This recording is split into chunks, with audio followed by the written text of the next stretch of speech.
আসসালামু আলাইকুম ভিউয়ার্স, কেমন আছেন সবাই? আশা করি আল্লাহর রহমতে সবাই ভালো আছেন। আলহামদুলিল্লাহ আমিও ভালো আছি।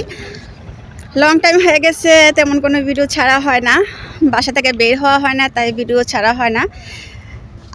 আজকে আসছি এক জায়গার মধ্যে এমনি বিকেলবেলায় বেরিয়েছি। বিকেলবেলা বলতে সন্ধ্যা হয়ে গেছে অলরেডি। তো বের হয়েছিলাম ধর্মগঞ্জ সিঁড়িঘাট। তো এখানে আর কি অনেকে আসে হাঁটতে, মানে সিঁড়িঘাটলা হয়েছে যেটাকে বলে আর কি, নদীর পাশে সিঁড়ি দিছে, সিঁড়িঘাটলা এটাকে বলে। তো এখানে অনেকে বিকেলবেলা ভালো সময় কাটাতে আসে। তা আমরা আস্তে আস্তে সন্ধ্যা হয়ে গেছে। তো আর এখানে হলো ইটার ভাটা, যেখানে আর কি আমার হাইটে হাইটে ইটার ভাটা দেখে তো ভালো একটা সময় কাটায় হাঁটে। তো ভালো আপনাদের সাথে শেয়ার করি। আই হোপ ভিডিওটা সম্পূর্ণ দেখবেন আপনারা। তা চলুন দেখাই জায়গাটা কেমন। এই হচ্ছে ইটার ভাটা। ইটার ভাটা বলতে এখানে ইট বানানো হয়।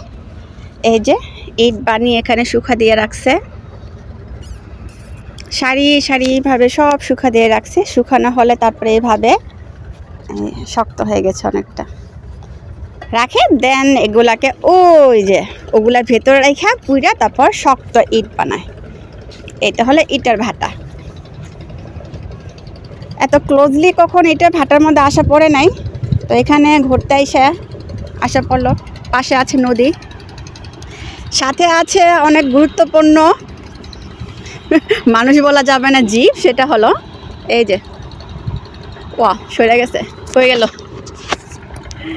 এই যে দেখতে পারতেছেন কিনা জানি, এই যে এই যে এই যে যেখানে যাই সেখানে ঘোরে, মাথার উপরে ঘোরে, পায়ের সামনে ঘোরে। মানে এই মশাগুলো এতগুলি একসাথে ঘুরতে থাকে মাথার উপরে, যেমন মনে হয় পাহারা দিচ্ছে। যেখানে যাই সেখানে পাহারা দিচ্ছে। এই যে মশা মাথার উপরেও আছে, এই যে মাথার উপরে দেখছেন কত মশা, যেমন লাগে আমাকে পাহারা দিচ্ছে। এই মশার গাছটি এত মশা, এখানে বেশিক্ষণ মনে হয় না থাকা যাবে। এই দেখেন দেখেন দেন কত মশা, আল্লাহ এত মশা। বাই দ্য ওয়ে আজকে ওই যে চাঁদ অনেক সুন্দর লাগতেছে আজকে, চাঁদটা। মশার গাছটি এখানে, আল্লাহ গো এত মশা, উফ হাতলেই কামড় দেয়, মনে হয় চলে যেতে হইব। ভিউটা কত সুন্দর লাগতেছে, ভিউটা অনেক সুন্দর লাগতেছে সন্ধ্যার সময়টা। আশা করি ভিডিওটা আপনাদের ভালো লাগবে। অনেক দিন পর একটা ব্লগ নিয়ে আসতেছি, সো আশা করি আপনারা এনজয় করবেন। অ্যান্ড যারা ইটার ভাটা আগে দেখেননি তারা আসবেন এখানে, ভালোই লাগে দেখতে। দিনে আসলে আরও ভালো হতো, সাডেনলি প্ল্যান হয়েছে তো যার কারণে আস্তে আস্তে লেট হয়ে গেছে। এই যে সারি সারিভাবে কত সুন্দর করে সাজিয়ে রাখছে। ওই যে ওইখানে ইট পুরানো হচ্ছে।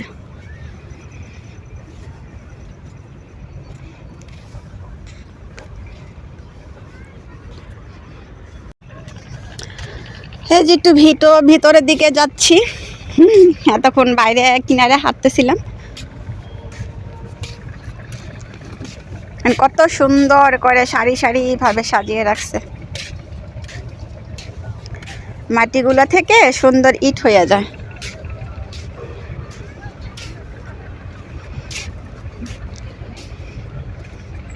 ভালোই লাগে, অ্যান্ড পিক তুললে বেশি ভালো লাগে, ভিউগুলো অনেক সুন্দর আসে। এই যে আমার সাথে এখনো ঘুরতেছে, আমাকে ছাড়বে না আজকে ওরা আজকে আমাকে, আমার সহবনে বাসায় যাবে না, ওদের বাসা আমাকে নিয়ে যাবে।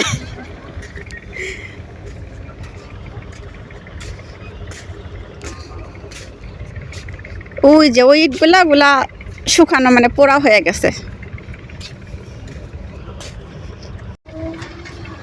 রাতের ভিউটা সুন্দরই লাগে, চারিদিকে লাইট ধরানো থাকে সুন্দর করে, তো ভালোই লাগে।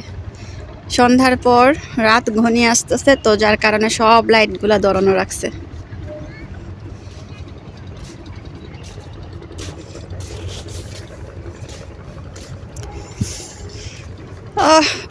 বেশি রকম রাত হয়ে যাচ্ছে আর মশা কামড় আর খেতে মন চাচ্ছে না, তো বাসায় চলে যেতে হবে, বেশিক্ষণ থাকতে পারলাম না।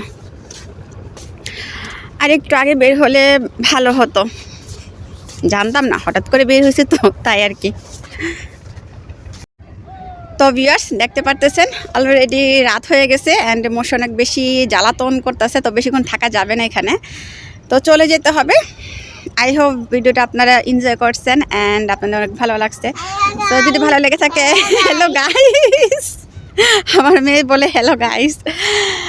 তো যার যার ভালো লাগছে ভিডিওটা প্লিজ লাইক করবেন, কমেন্ট করবেন অ্যান্ড শেয়ার করবেন।